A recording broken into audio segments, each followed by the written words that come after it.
Bienvenidos a bordo, yo soy su capitana, Verónica Spicer, y estamos en esta ocasión para hablar de Chucky, el muñeco diabólico, su trilogía original, las que le siguieron y las demás películas que llegaron. Esta historia ha crecido por más de 30 años y el personaje que quedamos tan fascinados desde el comienzo, ahora la mayoría lo recuerda por la idea general, porque a medida que van sacando películas se convierte cada vez más y más en un cascarón vacío de lo que se supone que fuera, como a muchos otros personajes les ha pasado. Esto comúnmente se llama flanderización, porque se toma como ejemplo a los Simpson que han transformado sus personajes en un estereotipo básico de lo que se supone que son, y es más notoriamente en el personaje de Ned Flanders. Yo, por ejemplo, solía llamarlo la teoría de Joy, ya que la primera vez que noté esta anomalía fue en el programa de Friends. Pero a Chucky no es ni el primero ni el último personaje que le pasa esto. Creado por Don Mancini, inspirado en un segmento de la trilogía de terror, película de 1975, y un episodio de The Twilight Zone, Taki and Tina.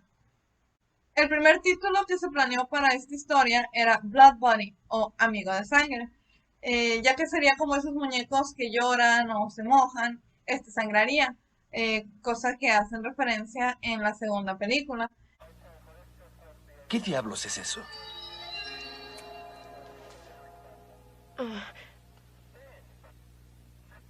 ¿Ha visto los muñecos que orinan? Este muñeco sangra. Tendría en su texto un comentario sobre las técnicas de mercadotecnia y cómo van dirigidas hacia los niños. Con este muñeco se venderían muchos accesorios, como bolsitas de sangre falsa, curitas, benditas y cosas de esas.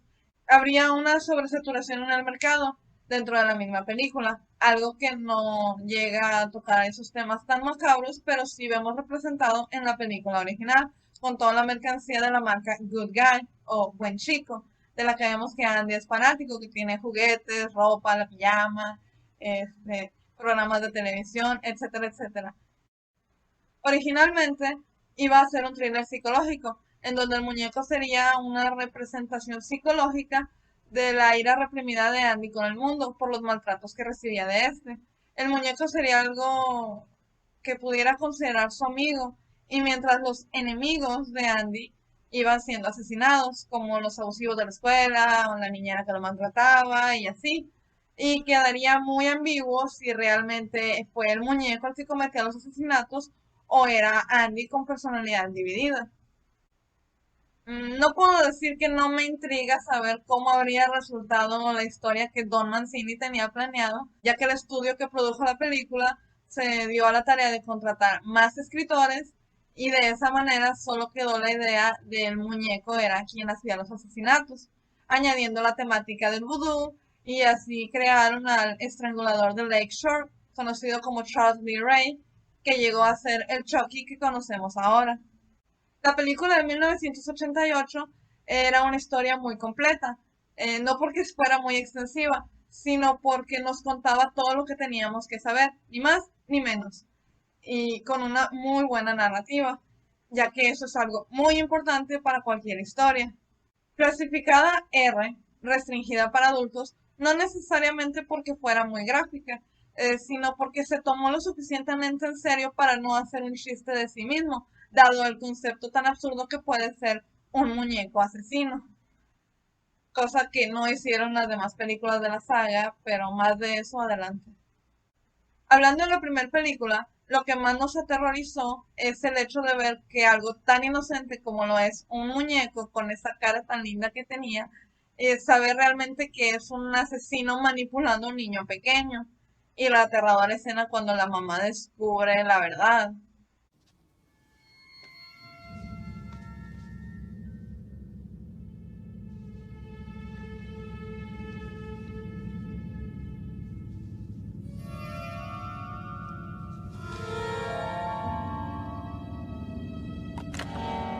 Hi, I'm Chucky. Wanna play? El cambio físico que gradualmente sufre nuestra protagonista a través de la película no es nada más porque fueran cambiando de muñeco para las escenas, sino que era una representación visual de cómo se volvía cada vez más humano, como lo dijo Doctor Death. Esta historia sorprendió tanto al público que fue un éxito y mandaron a hacer dos más, convirtiendo una historia que ya se consideraba completa en una trilogía y eventualmente en una saga que fue perdiendo calidad con cada película que salía. Las dos primeras secuelas no son tan buenas como yo recordaba, pero eso no quiere decir que sean malas. No voy a negar que cuando las vi, siendo niña pequeña, el suspenso me mantenía al borde del asiento y sobresaltaba cada vez que salía Chucky en pantalla. Estas películas las recordamos con cariño, al menos yo por haber crecido con ellas. En la segunda parte, vemos cómo ahora Andy, en una casa adoptiva, su vida ha cambiado drásticamente, por lo que sufrió en la película anterior, y cómo Chucky vuelve a ir tras él, ya que lo necesita para poder transferir su alma a un cuerpo humano. También vemos un cambio en su personalidad, ya que se vuelve más cínico al usar frases sarcásticas cuando comete los asesinatos. Y este cambio se realizó dada la popularidad que tenían las películas de Pesadilla en la calle del infierno, con nuestro buen Freddy Krueger, aunque no tan querido como lo es Chucky. En la tercera película vemos a Andy ya de adolescente en la escuela militar, tratando de sobrellevar su traumático pasado. Y vemos que a pesar de haber pasado 2 años en la vida real, nada es real, vivimos en la Matrix. Han pasado 8 en esta película, por lo cual obviamente está interpretado por otro actor. Y Chucky sigue yendo tras él por la misma razón. Esta película tiene un twist interesante. Vemos que Tyler, un compañerito de Andy, le iba a entregar un paquete que le había llegado por correspondencia, pero este se le rompe el envoltorio de la esquina y vemos que en realidad es un muñeco de Good Guy, por lo que se emociona y no puede evitar querer quedárselo. El detalle que nos muestran cuando Chucky cree que al tener cuerpo nuevo y no haberse revelado ante nadie, podría transferir su alma a Tyler, por lo que no tendría que seguir persiguiendo a Andy para este propósito. Aunque por haber arruinado sus planes, lo sigue tratando de matar, ya que no deja de ser un asesino vengativo. El hecho de que el personaje haga algo por motivos propios o que se sientan propios, no solamente porque el guión lo requiere, lo hace una película más realista, dentro de lo que cabe, y por mi parte así se disfruta más la película. No sufre de ese mal de las narrativas que he bautizado como trama de ajedrez. Personaje hace esto, personaje dice esto, personaje va a tal parte, alfila torre 1, todo sin emociones, planificado para el resultado, que en un juego de estrategia como lo es el ajedrez no tiene nada de malo, pero esta es una película. Lo que más se disfruta es la trama en su totalidad, el realismo que pueda tener los personajes interactuando unos con otros, este, que la trama tenga sentido dentro de sí misma, no necesariamente para el mundo real, pero dentro de sí misma tiene que tener sentido. No digo que un mal argumento no pueda arruinar una película o incluso un final mal hecho, como un mal movimiento podría arruinar toda la estrategia en un juego de ajedrez, pero una película hecha sin alma y sin corazón, al menos para mí, eso no vale nada. Luego de la épica muerte que sufre Chucky en el carnaval, nos tuvimos que esperar 7 años para volver a ver a nuestro muñeco favorito en pantalla, con la película La novia de Chucky, siendo esta la cuarta entrega de la saga. Muy curioso que las dos anteriores a esta realmente no tenía mucho sentido la manera en que revivieron a Chucky, aunque podemos atribuirlo a que la sangre reaccionó al tener cuerpo nuevo por la misma magia vudú que lo convirtió en el muñeco, pero eso es más que nada especulación. En cambio, en esta película es Tiffany quien revive al personaje usando un libro para dummies de vudú, ya que esta magia es tanto parte de la saga como el cabello rojo de nuestro plástico protagonista. Hay un comentario muy interesante que le hace Tiffany a Chucky. Were you born with that knife super glued onto your hand or what? Chucky es icónicamente recordado por utilizar un cuchillo, pero si nos regresamos a la primera película, recordaremos que Charles Lee Ray era conocido como el estrangulador de Lake Shore. En esta entrega cambia un poquito la temática de la película, ya que no es simplemente de horror, sino que le combinan más comedia. Y esto se debe a que en esa época estaban popularizando mucho la saga de Scream. Cada vez era más y más absurda hasta que el público no la pudo distinguir de una comedia con temática de horror, cosa que eventualmente inspiraría Scary Movie. Aunque esta película roce un poco con lo ridículo y tenga algunos defectos, muchos, es la historia de Tiffany, y ella es quien sobresale, ya que ella es el personaje titular, es la novia de Chucky. Y cómo pasó de ser una mujer perdidamente enamorada a una muñeca asesina y luego hacer lo que nunca pudo hacer Chucky, que fue conseguir un cuerpo humano. Tiffany se volvió tan icónica que continuó en el resto de la saga de Chucky, hasta que llegó el reboot con una nueva interpretación de lo que es un muñeco diabólico, pero más de eso adelante. Pasando a la siguiente película, lo que muchos consideran la peor de la saga, la más absurda, la más ridícula y todos los demás sinónimos que se les ocurra. Yo creo que en sí tiene su ridiculez, como la anterior, pero no por eso es la peor de la saga. Y debo admitir que con el paso del tiempo le he estado agarrando cariño. Don Mancini quería que tanto la novia de Chucky como el hijo de Chucky fueran películas consecutivas, pero debido a los malos ratings e infamia que obtuvo la novia de Chucky, lo hicieron esperar 6 años más para poder darle seguimiento a una película que se planeó junto a la anterior. Vemos que el muñequito al que dio a luz Tiffany al final de la cuarta entrega ha crecido y está siendo esclavizado como mono de circo, algo así como lo que le iba a pasar a Pinocho de no ser por Pepe Grillo y el Hada Azul. Pero al ver a Chucky y Tiffany en televisión y escuchar la leyenda de los asesinatos que cometieron por estar supuestamente vivos, cree que estos son sus padres, por no haber otros muñecos vivos como él o ellos, y por la marca que tienen en la muñeca de hecho en Japón. Yo no estoy hecha en Japón, pero... Y aunque no parezca tener mucho sentido toda esta trama, al menos están haciendo una continuación, y no solo repetir lo mismo una y otra vez, como hacen otras películas, especialmente en la saga de terror. Esto es algo que puedo respetar de Chucky. Estas películas llevan una historia continua, que ha avanzado a través de los años. No solamente es matar por matar, aunque sí tienen mucho relleno, muchas muertes innecesarias, que porque al parecer es lo que la gente quiere ver. Pasado eso, tuvimos que esperar 9 años más para ver otra película protagonizada por nuestro muñeco asesino favorito.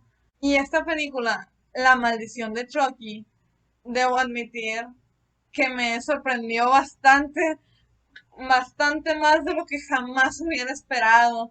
Al principio creí que sería otra secuela de terror que solo hacían porque el personaje ya es popular y pues vamos a explotarlo, ¿por qué no? No dudo que algún productor haya pensado eso, pero esta película, oh, aunque sí hay muchas muertes innecesarias y escenas de relleno, ya que tiene que tener ese tipo de escenas porque ahora estos guiones se hacen como pintar por números, pero la historia que nos cuenta la sexta parte de esta saga se ve como un paquete llega a una casa donde vive una señora mayor con su hija adulta, que está en silla de ruedas. Y cuando la mujer mayor amanece muerta, llega la otra hija con su familia y empiezan a morir uno tras otro. Y nos revelan en flashback las razones por las que Charles Lee Ray quería asesinar a toda esa familia. Y no solo eso, sino que la conectan con la primera película. Sí tiene algunos errores de continuidad, pero que podemos esperar luego de 25 años. Estos pequeños errores de continuidad no me molestan en lo personal, porque la historia que nos están contando dentro de la misma película es coherente dentro de lo que cabe, aunque tenga mucho relleno. La escena con la que esta película cierra es más allá que hermosa, es excepcional. Okay.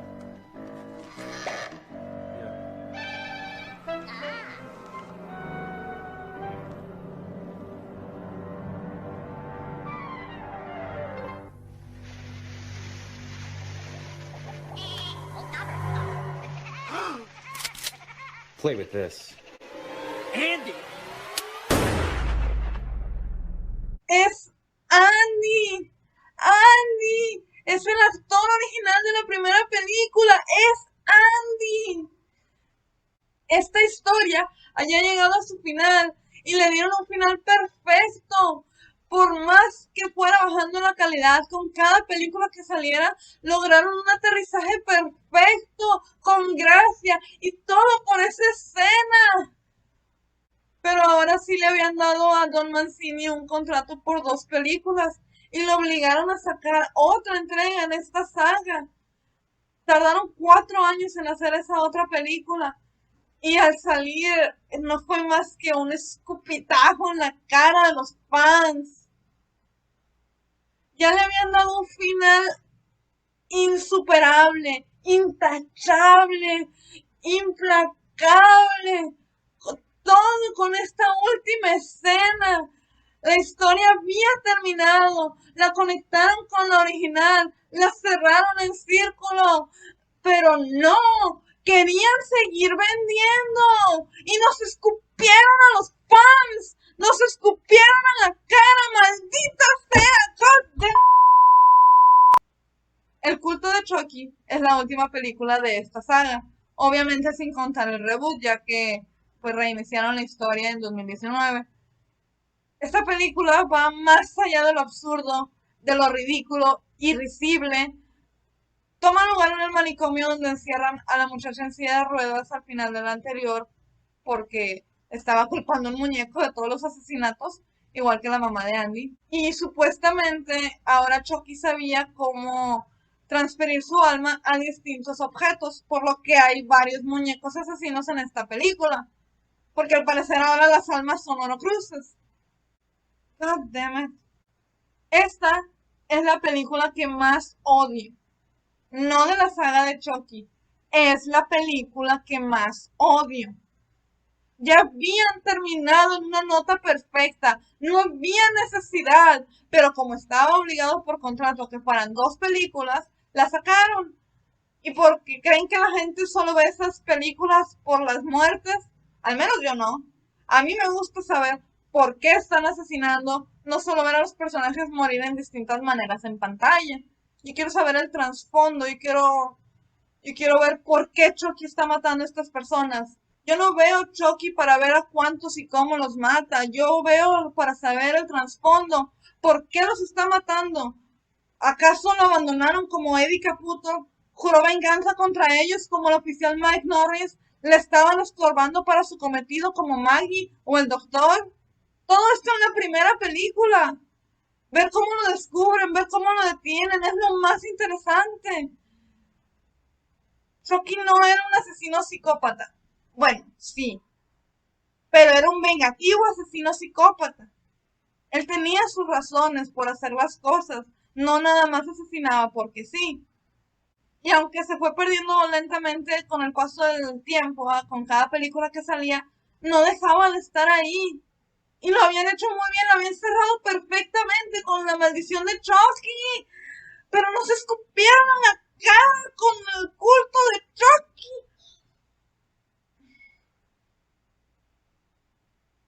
Ahora sí, Chucky se convirtió en un estereotipo de lo que se suponía que fuera.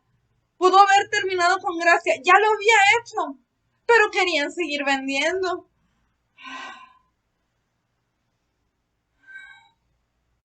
2 años después de eso, salió una nueva película con el mismo nombre, Child's Play o El Muñeco Diabólico.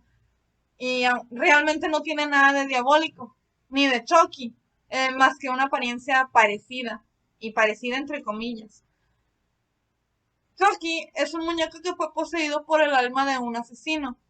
Y esta vil copia, que es inteligencia artificial que funciona mal, sí se apega a su programación de que Andy es su mejor amigo y comete los asesinatos con la gente que se porta mal con él.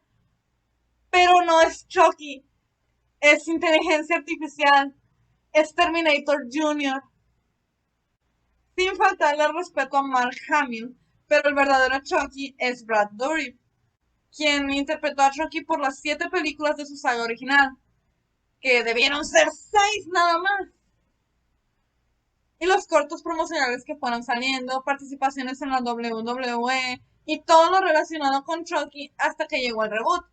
Y aunque está bonita la canción que canta Mark Hamill en esta nueva interpretación, creo que es lo único que puedo decir positivo sobre esa película. Pero hasta aquí termina esta embarcación. Yo soy su capitana, Verónica Spicer. Muchas gracias. Hasta la próxima. Heidi ho!